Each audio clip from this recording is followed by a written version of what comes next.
You're not gonna believe what happened in my own apartment. My roommate's boyfriend basically moved in without paying a dime. But then he pushed me too far, so I made sure he regretted ever overstaying his welcome. Listen close, 'cause this one gets wild. I swear, the first week my roommate just started dating Tyler, everything seemed chill. He came over, hung out, left at a decent hour for normal boyfriend stuff. But then one random Tuesday, I woke up and this dude was in MY kitchen, shirtless, scrambling eggs like he owned the place. I'm standing there like, bro. He just gave me this little nod, as if I was interrupting him. That should have been my first red flag. Jess brushed it off. He just crashed here last night, she said. Except last night turned into 3 nights. Then a week. Then 2. Suddenly his shoes were by the door, his gaming console was plugged into our living room TV, and his ginormous protein powder tub was sitting on the counter like some kind of shrine. I tried to be cool about it. I really did. I even joked. Should we start charging him rent? But Jess didn't laugh. She just rolled her eyes and said, "Can you not be dramatic for once?" But then things got worse. Because Tyler wasn't just staying over, he was slowly taking over. And I could feel myself hitting a limit I didn't know I had. At first, it was little stuff. Tyler leaves dishes in the sink. Tyler blasting his playlist like our apartment was Coachella. Tyler using MY detergent, my snacks, MY Netflix account. Irritating, but survivable. But then one afternoon I came home from work and found him sitting on the couch in my blanket, eating the last of my pizza leftovers. He didn't even look apologetic. He just said, "Oh hey, you want some?" while holding the empty box. I complained to Jess again, but she just sighed and said, "He's going through a rough time. Can you just be supportive?" I didn't know being supportive meant funding someone's entire lifestyle. Then came the moment that snapped whatever patience I had left. I walked into the bathroom one morning and found the humid air, the mirror fogged up, and a freshly used razor sitting on the sink. His razor. In MY bathroom. And trust me, that man sheds like a golden retriever. I mentioned it politely, and Tyler literally laughed. "Relax, dude. We're all adults here." But then he crossed the ultimate line. He invited 3 of his friends over for a hangout night, took over the living room, and left the place trashed. That's when I realized, if Jess wouldn't do something, I'd have to. The morning after the hangout night, I stepped into what looked like a frat house crime scene. Empty cans, chip bags, a mysterious sticky patch I absolutely refused to identify. And there was Tyler, asleep on the couch with one shoe on, one shoe off, snoring like a malfunctioning lawnmower. I snapped a picture and sent it to Jess with the message, "This is not okay." She replied, "You need to chill. You're making everything hostile." That's when I realized she wasn't going to fix anything. So I started keeping a little list. Times, messes, items he used, days he stayed. Not to be petty, but okay, yeah, maybe to be petty. I needed ammo. But then the universe handed me the perfect opportunity. Tyler, in all his audacity, asked me if I could drive him to the gym since my car's nicer. My car.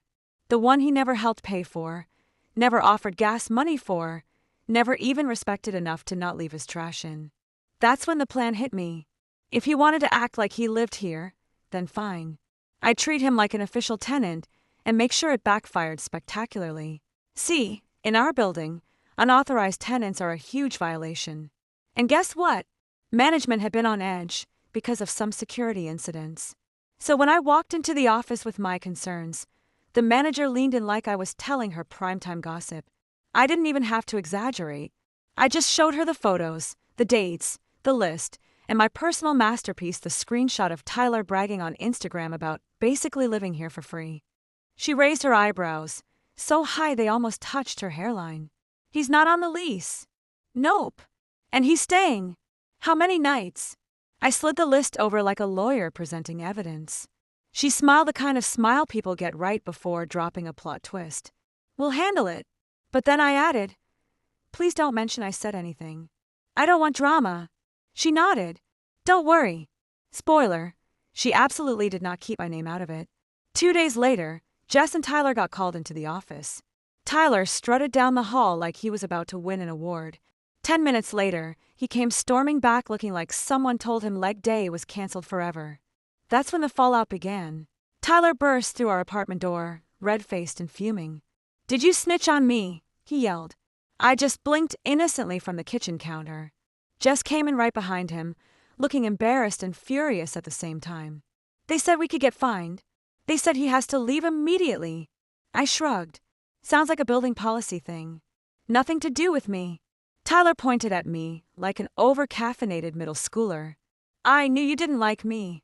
"Well," I said, "you did kind of move in without permission." Jess started crying not because of a situation, but because Tyler announced, right in front of both of us, "This place sucks anyway. I'm only here 'cause my parents kicked me out."